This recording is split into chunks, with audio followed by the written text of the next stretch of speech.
Hi, this is Kaery with Kaery Concealed and the Active Self-Protection Extra channel. And today I'm here with one of my best friends. This is Miss Nikki. And I asked Miss Nikki if she would be willing to answer questions regarding Kaery's CCW conversations. So when we come back, that's what we're going to do. Palm pepper spray is next generation OC spray. It's hot at 1.4% major capsaicinoids, and its modular design means you can customize it exactly to you. 3 different setups, lots of different color combinations. You can make it exactly as you like. And the flip top safety prevents accidental discharges. It's 10 to 12 foot range and 25 half-second blasts. Make sure that you can keep that long range eye poke at long range. I trust Palm OC and I recommend it for everyone for self-defense. All right, welcome back. So, Miss Nikki, the first question is, would you be willing to tell us a little bit about your journey to becoming your own prepared protector and the Secret Service detail for those you love? You bet, and I'm going to use notes because not only am I I do prepared protector, I'm also a prepared interviewee.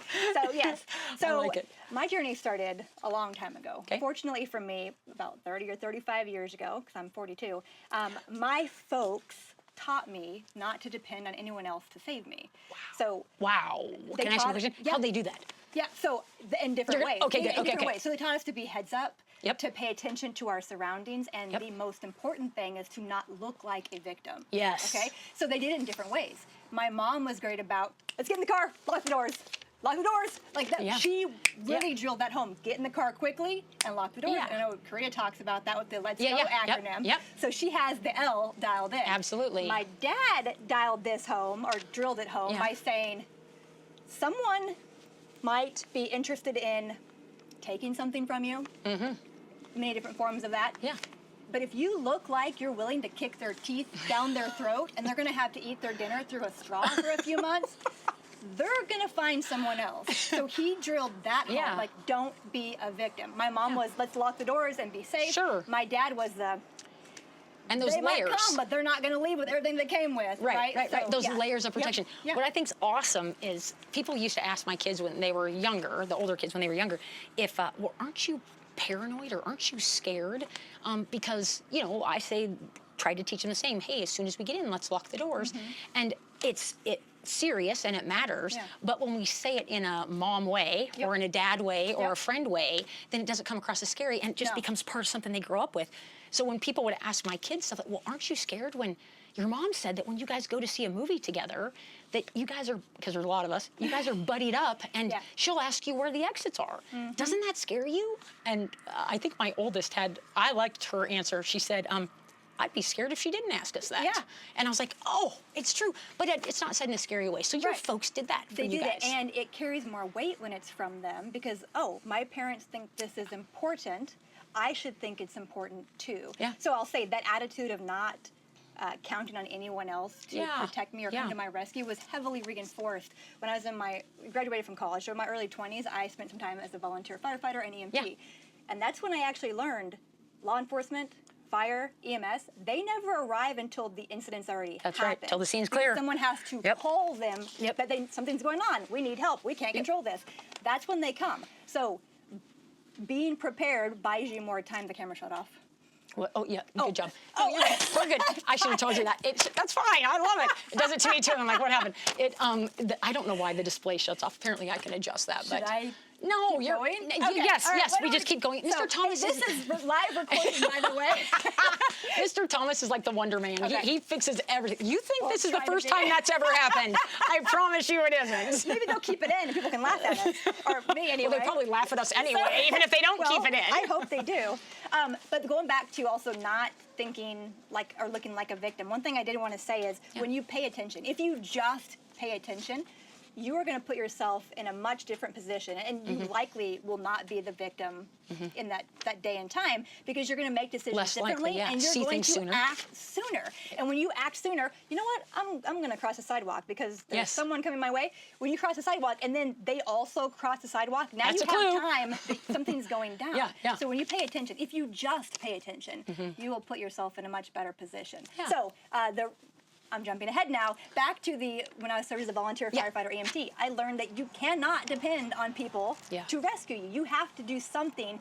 You have to protect and defend yourself, buy yourself time so that the emergency responders can actually get there to help you. Now, I'll say I have a bonus here that I happened to meet my husband at the fire station, and he was an Eagle Scout. He was serving in the military and a volunteer EMT and a wildland firefighter. So it is wonderful. Ingrained, it's part of him. When you find and can marry someone who has the same, like, what did I say? I said the same default mindset. Ooh, I like that. It makes it easier to do it.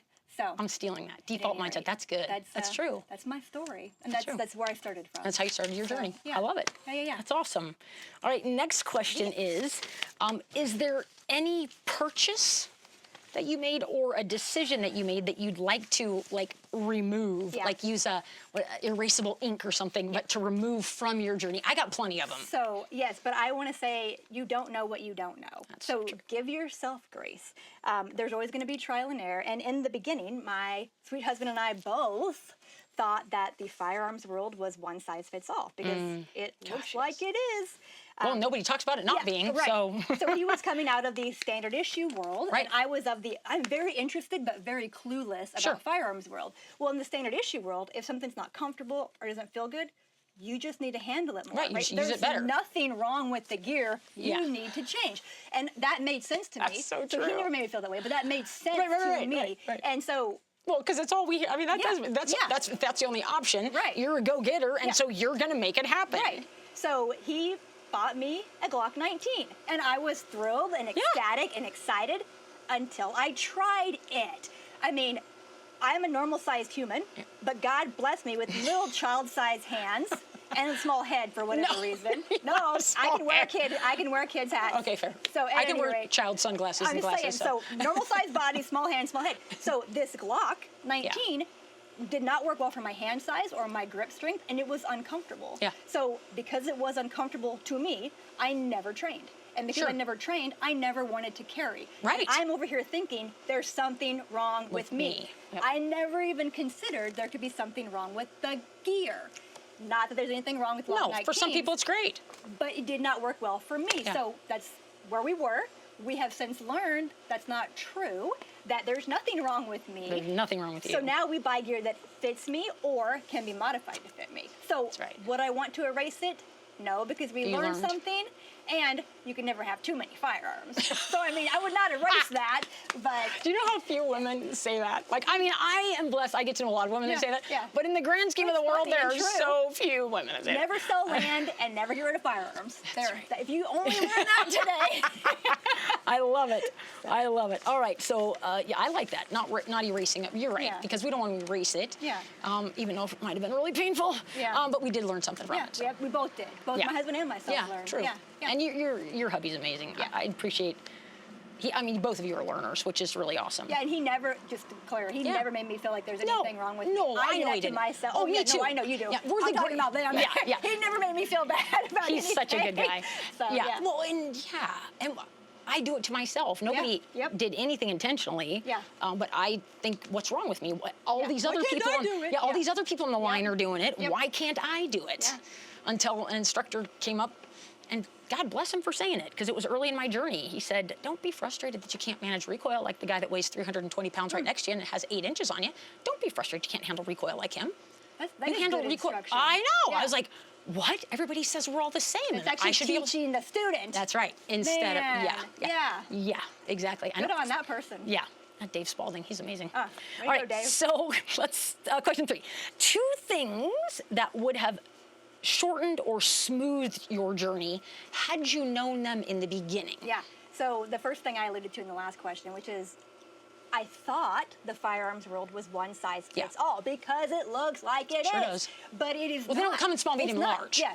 You don't buy a Glock 19 in small, medium, and large. Oh, they come in pink and black. Right? Good point. Same gun, different color. Very good point. So don't shrink and pink it. But at any rate, so knowing would be one thing that would have smoothed it. Knowing that it's not. So most things can be modified or customized to fit you. And I want to go one step further. If you find that what you're looking for cannot be modified or customized to you, then invent something Yeah. There's a lot of women that want firearms. That's true. And accessories. Yeah, to and go with them. holsters. Yeah, exactly. All Yeah. the things that you need. But more about that. One thing that I did learn was to be very specific about what I did not like. Yes, to be able to Because identify that. Then you don't know. Yeah, if I say, man, so here's a real life example. I needed a holster for my concealed carry gun, but I had to carry it in a chest Right. pouch or rig or harness. Because what you're doing. Yep. Yeah, because what I was doing. Yep. And my normal carry holster could not fit there. Right. So we had to get a different holster. And I thought, well, I'll just use this holster for carrying and for carrying Yeah. in the chest harness. It was uncomfortable. And I kept telling my husband, I don't like that holster. I don't like that holster.